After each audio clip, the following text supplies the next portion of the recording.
Voilà, ça fait 6 ans que je vis dans cette grande ville sainte de l'hindouisme, dans le quartier des bords du Gange, avec 15 religieuses chrétiennes.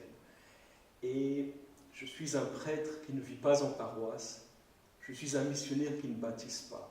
Alors beaucoup d'amis en Europe m'ont demandé « Mais Yann, que fais-tu » Et après un long silence nécessaire, j'ai décidé de répondre à cette question qui est légitime en écrivant ce livre.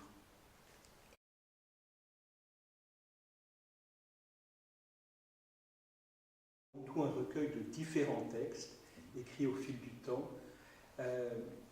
La première partie s'appelle « Vision ». Pour moi, c'était très important de montrer comment le quotidien de cette vie est porté par une vision théologique de la mission de l'Église.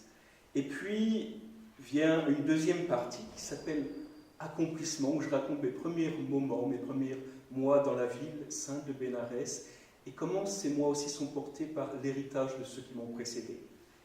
Et puis, une troisième partie s'appelle « Enracinement ». Et là, j'entre dans ces deux océans dans lesquels j'essaie d'être présent, l'un l'hindouisme brahmanique et l'autre l'islam. Et puis dans une quatrième partie qui fait écho à la première, je reprends ces grandes méditations théologiques sur la mission de l'Église, sa mission de présence et le dialogue interreligieux. Je les reprends à la lumière de tout ce que j'ai vécu depuis 6 ans.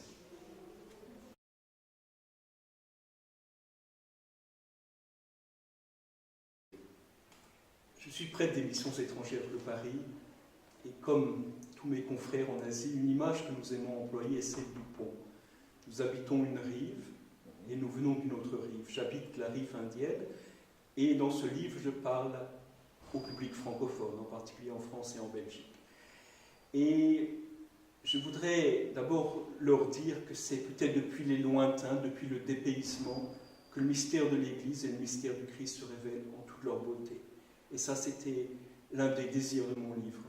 Et puis, j'ai aussi voulu me faire le témoin de la grandeur spirituelle de l'Inde dans ses multiples traditions religieuses. Et je voudrais que ce livre dise que ce n'est ni dans la violence, ni dans l'ignorance que l'on peut cheminer, mais au contraire dans cette émulation de sainteté où l'hindouisme et le christianisme, l'islam se provoquent spirituellement, mutuellement, et nous aident à grandir.